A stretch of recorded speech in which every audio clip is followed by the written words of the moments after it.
What's up, guys? My name is MadSquash924. Welcome back to another episode of Knight's Call Part 25, where we are, I think our name is Henry? You would think I know this by now after 25 parts. Hussein is our real name. And, we have to go and find out who our killer is, and, by doing that, we have to do an undercover investigation. I mean, by now you should know the drill. We have to pick up customers, get information, find out the likes, but let's go here first, since we are close to one of these, evidence points, I guess you want to call them. Out of nowhere, you hear a voice whispering in your ear. This is where I died. Oh, it's Ludwig again. You brake hard. There is no noise in the cab. No noise outside. A silhouette appears on the back seat of the cab. Its features appear one by one as if drawn with a paintbrush. Oh, one thing as a note with Ludwig. From the first to second appearance that he gave from the first scenario, then the second scenario with the Angel of Death, he actually had different dialogue to say, which was interesting. So he might have different dialogue for this scenario as well. So much suffering. You squint. A little boy. Would you be so kind as to drive me? Where? Very well. Let us drive then. The boy's silhouette flutters for a moment, then disappears entirely. You hold your breath. On the back seat behind you, the boy slowly reappears. You start driving. 53 Rue de la Grande-Aux-Belles, my friend. You pause, looking at him inquisitively in the rearview mirror. And, what is there in Rue de la Grande-Aux-Belles? He smiles. There is death in its truest form. You see, at night, the streets fill with the spirits of horses. Before my time, they used to be cut to pieces there. They cut their heads right off. Swish. He seems quite pleased with his performance. There was mud, like pudding almost. The porous coming to glean a piece of meat or a bone to chew, and had to trudge through it. Splotch, squirch. The silhouette seems to flutter for a second, as if it were the sound wave for laughter. People came from quite far to steal a chunk of meat, a bit of skin. The abandoned carcasses attracted flies. People gathered the larvae to go fishing in the Seine or in the Bondi. The flies drew swallows. The folks came on Sundays to shoot rifles at the flocks of birds. A short pause. My mother once took me there to show me the gallows. She told me this was where traitors were sent to die. I nodded and was shocked by the stench of the place. I miss my mother so, you know. Do you miss your mother too? Yes. Is she dead? Yes. Did she ever take you to see a gallows? He breaks into laughter. I'm being a bother. Little Ghost starts speaking in a joyful tone once again. My mother loved taking me for strolls. She pulled me by the arm through all of Paris, stopping in front of a building, a market, a dump. She would say, "See now." I can still hear her voice. "See now that that's how you'll end up if you don't do all of your chores. If you don't learn all your lessons at school. If you don't listen to your father." And she gave me a perfunctory smack. His silhouette flutters as if we're receiving the blow. up here. The horses are angry this evening. Something is getting on their nerves. He sighs. His presence makes you feel particularly ill at ease. My mother never understood why I joined the comrades, the commune, the cherries. His silhouette starts to flutter. She thought I was being young and stupid. The fluttering intensifies. You can barely make out a little ghost silhouette. Barricades. Dead horses. Hanged. His silhouette freezes. He looks over at you. I personally think I'm lucky to have died for something I believe in rather than live for nothing. Shiver runs up your spine. Like you. The next minute, the ghost has vanished. His voice still resonates in the cab. Like you. You turn the wheel and pull over to collect yourself. You breathe. This little ghost is going to do you in. You know, I don't actually recall ever having a conversation like that with him. Maybe we have. I'm not sure. What the hell? We are like in the dark part of the city where I've never even seen. How the hell did we end up here? Strange. Any real customers that have suspect interests? No? Okay. Well, I think we've picked all three of them up before, so we're definitely not going that way. And I don't know what this dark little box means. I don't know if that means you can't get any more information out of them and you've done everything or what, but he's the only one that I've noticed that actually has a dark box and where everyone else's border is actually white, which is interesting. If you guys know what that means, let that down in the comment section below. I assume it means we gathered everything, because look, this is faded over there at that eyeball. You get out of your taxi, cross the street, and walk over to the hospital. It's a small, drab building with gray shutters. A client of yours works here. You ask about her at the reception desk, and you are given a floor and a room number. You climb the stairs. The smell of disinfectant is overpowering. 10 years before, someone had come up with an unfortunate color scheme. Putrid lilac, sickly orange, muddy red. You push open door 451 and see Jenna sitting on a bed, her face aglow in the light of a cell phone. Oh, it's you. I was wondering when you were going to stop by. She stands up. Is this a good time for you? Sure, no problem. I was just trying to get some sleep, but it's been a tough night. She forces a brief smile. I don't have that much time. A few weeks earlier, you've been there for Jenna. A few words exchanged during a taxi ride, that's all. But she contacted you afterwards to say thanks. You met up for coffee, and then settled into a routine. Text messages sent every week or so to see how the other was holding up. Her schedule as a doctor meant she worked nights too, but you never told her about the attack. About the Sandman. And Busset.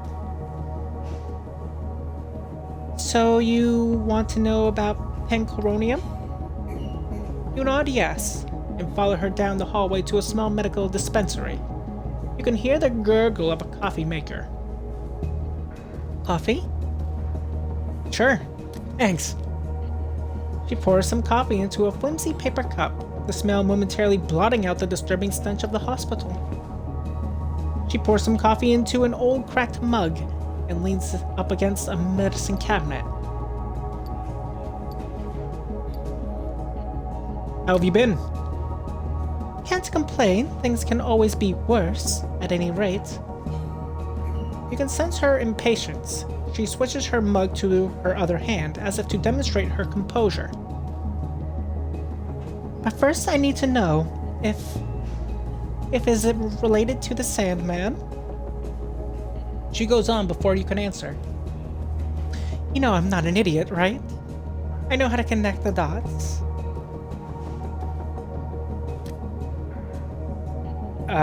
Yes, it is. You update her on the situation, presenting a broad picture. She nods, giving you a smile when you finish. Pancuronium is a curare? A poison, if you'd rather. When turned into a pancuronium bromide, it's a muscle relaxant. It's used to be used as a general anesthetic. Used to be? Yes, it's a very cheap anesthetic, but extremely powerful. Too powerful, in fact. Surgical interventions nowadays are much faster and more local. But it's still used in the United States, on death row. She pronounces the last two words with an almost imperceptible shudder. She finishes her coffee. A lot of anti-death penalty NGOs are fighting to have it banned. Pancuronium is lethal, but it isn't a painkiller. Patients apparently still feel the pain until they pass out. Oh, and one more thing.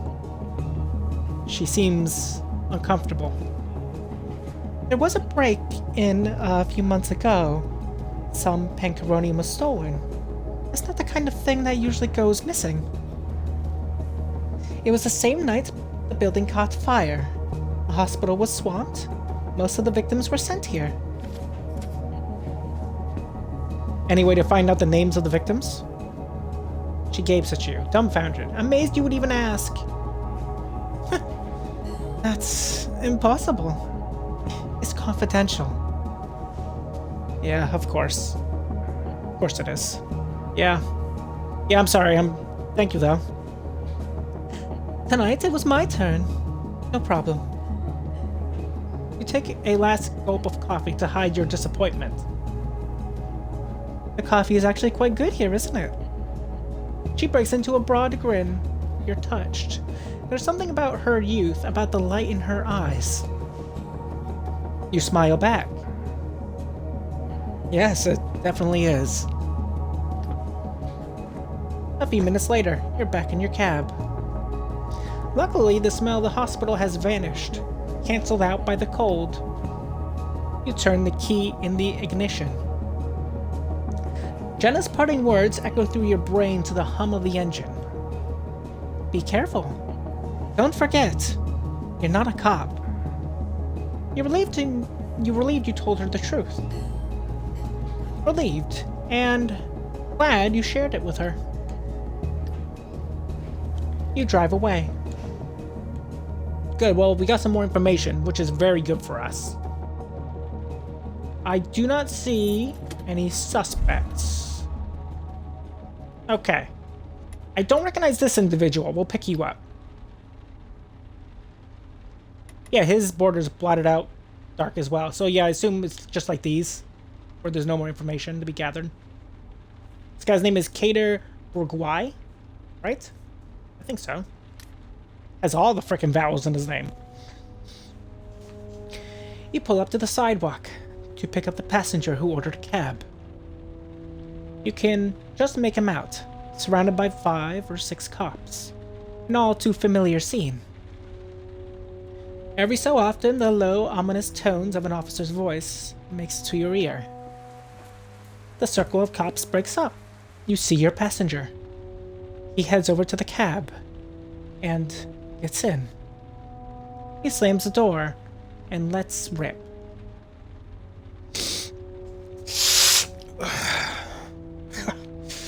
Motherfucking cops. He gives you his address, and you start the car. The passenger stares out of the window at the passing road, as if to calm himself. You take a quick look in the rearview mirror.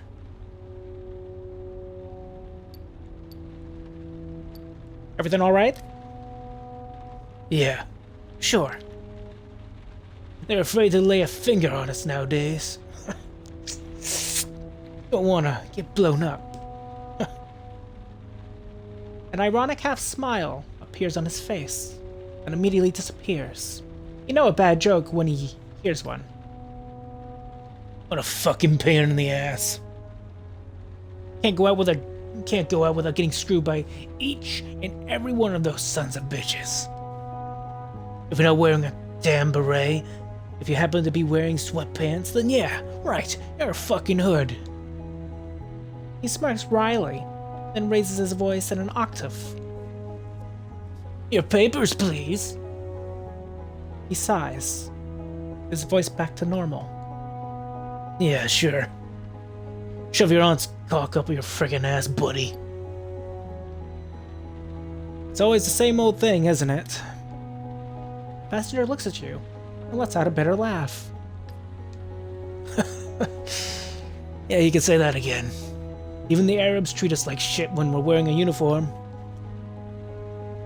A slow smile spreads over his face. You know what's worse? He pulls a paperback out of his jacket pocket. Excuse me, there's a achievement I can't read. There we go. The Count of Monte Cristo by Alexander Dumas.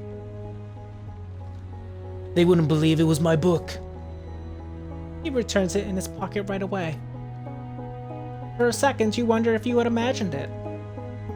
The first thing they asked me was where I had stolen it. You know, like there was no way I could own a book. Then the bastards took the book and flipped through it. Every single page. To make sure I wasn't hiding anything, like hash or some other shit. He flinches. Something in his features breaks. A crack has appeared. He's trying not to show it, but you see what's going on. You can't help it. The inner struggle. The humiliation. The sense of shame.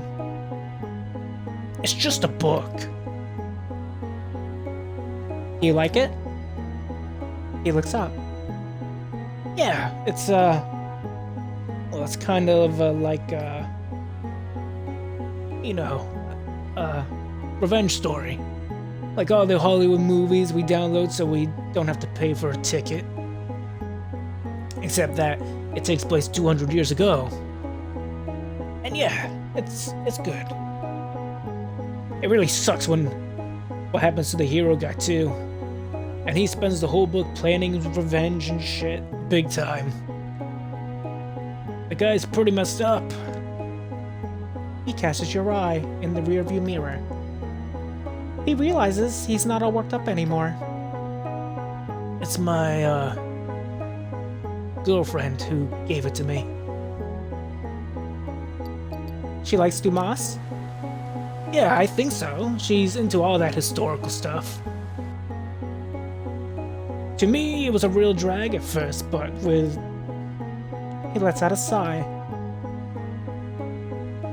She forced me a little, and then I realized that Monte Cristo, he's one of us. I mean, his story, it's a lot like what goes on today. But I introduced her to the new stuff too. There are like these texts, you know, rap lyrics that she really likes. You should see her, putting on a show and all, but the truth is she actually likes it, you know? It's the same thing with reading, right? I mean, it had to be properly explained to me, and I had to want to try it. And that was it, man. I was on my way.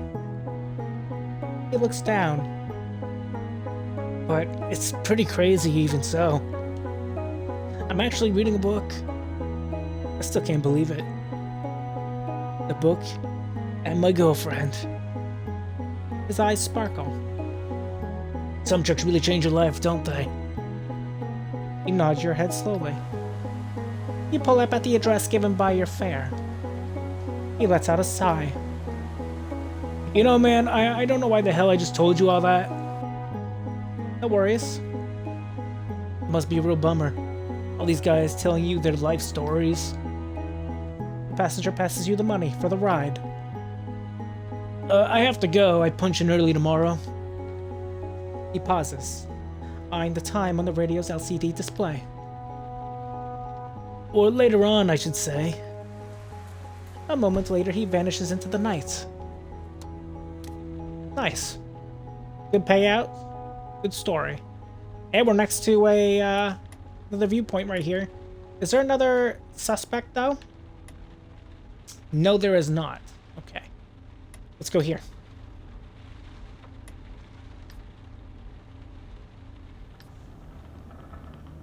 You pull up in front of a cemetery where you picked up... What the heck? It just disappeared. That was weird. Never seen that happen before. Oh, we did something. I didn't even hit any buttons. It just went. Okay. I wonder what was there. We'll never know now. I'm trying to see if we picked up this individual before right here. I don't recognize her. Don't recognize you either. Okay. Let's pick you up. It was really weird. There's nothing...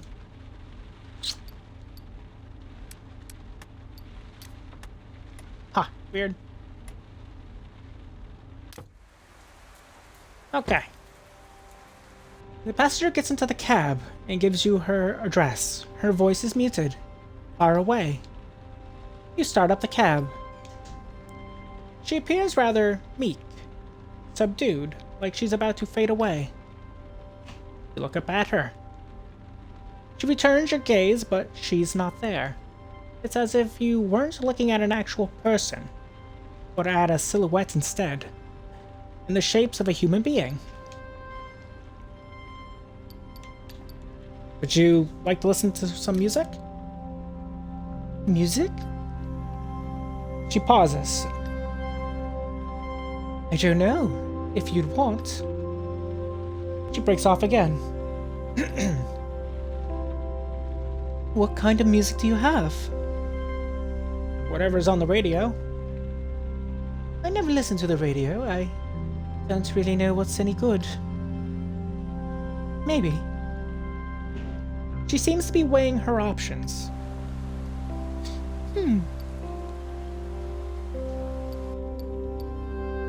I don't know. Classical?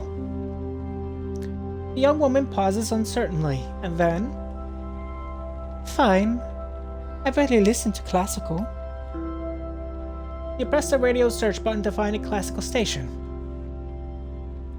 And land in the middle of a symphonic explosion. Ah, Mahler. I can change stations if you want. No, Mahler's fine. I don't dislike it. There was a slight drawl to her voice, like an old tape played in slow motion. I listen to Mahler on occasion. My parents love him. She is quiet for a moment. Mahler, in my mind, is somehow associated with my thesis. Your thesis? Yes. Not another word. She turns her head slightly, as if thinking about something unpleasant. What's the subject? The progressive nuns of Rancy Abbey at the dawn of the industrial era.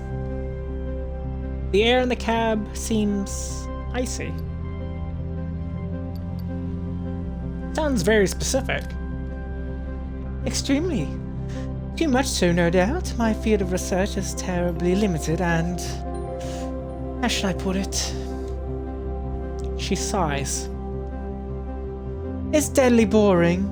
A subject that no one's interested in. My thesis supervisor, for a start. My parents. My ex. And worst of all, even me. She stares at you. The subject is a trap.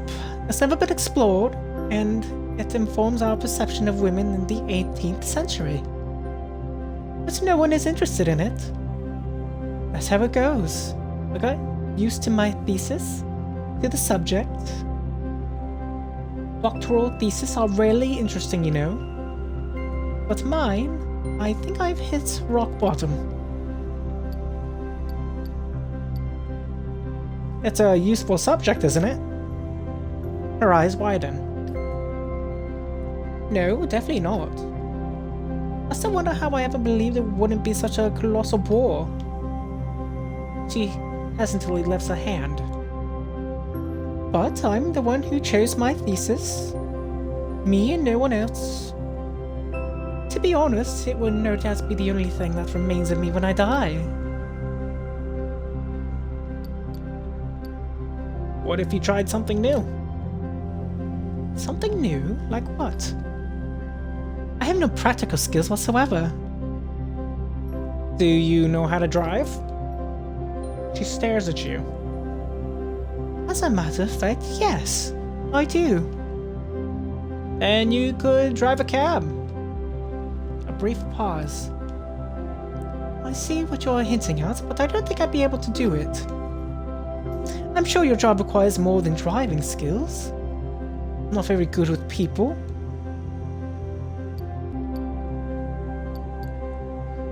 You know, I wasn't either at first. And then, day after day, I got to know people better. To understand them. It's something you learn. She lowers her eyes. I'd like to believe you. Taxi driver, it's just an example. There are dozens of jobs that don't require any particular skills, as you said. You have to give it a go, try your luck. Me, before I did this job, I thought I was no good for anything. Then someone gave me a chance, trained me, and gave me... You break off. The young woman is visibly moved. Hunched tears glisten in the darkness of the cab. Sorry. Don't be. It's nothing. It's me. A wry smile tugs at the corner of her mouth, as if she enjoys the thought of seeing loathsome people suffer. My parents think... Her voice falters. She is unable to go on. It takes her a few seconds to pluck up the courage to speak again. My parents think I've made a mess of my life. I know they do. They haven't said so, of course. They're there for me, they help me, but deep down they know it's too late. The symphony on the radio takes a dramatic, tormented turn. I'm 28. I'm doing a doctoral thesis on 18th century nuns. My brothers went to top business schools and earned MBAs. They're married and have children. And me, I'm compiling pages and pages of information on nuns. You pull up to the passenger's address, an opulent-looking building in the 16th arrondissement. The young woman is perfectly still, seemingly paralyzed. Thanks. She lowers her gaze. I think I need time to think, but... Well, thank you for what you said. I don't often hear things like that.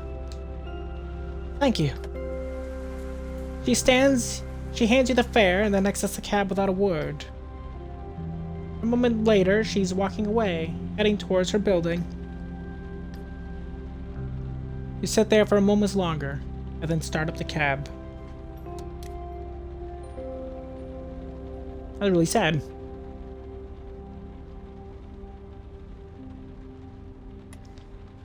Alright, and with that... Oh man, we got one of our suspects too. It sucks. And with that, we're going to be ending our episode here. Hope you guys all enjoyed today's episode of Night Call. If you guys have, make sure you guys leave a like, leave a comment. Tell me what you think of today's episode, of course. And if you're new to my channel, or you've been watching me for a little while, and you haven't done so, and you enjoy this kind of thing, feel free to subscribe to me, MadSquasher924, and don't forget to ring the bell to get notified of my latest videos. And on the next episode, we'll be picking up more customers. We got to probably fuel up next time, too. Our fuel's kind of low. And compile the evidence that we have. I'll see you then. Bye-bye.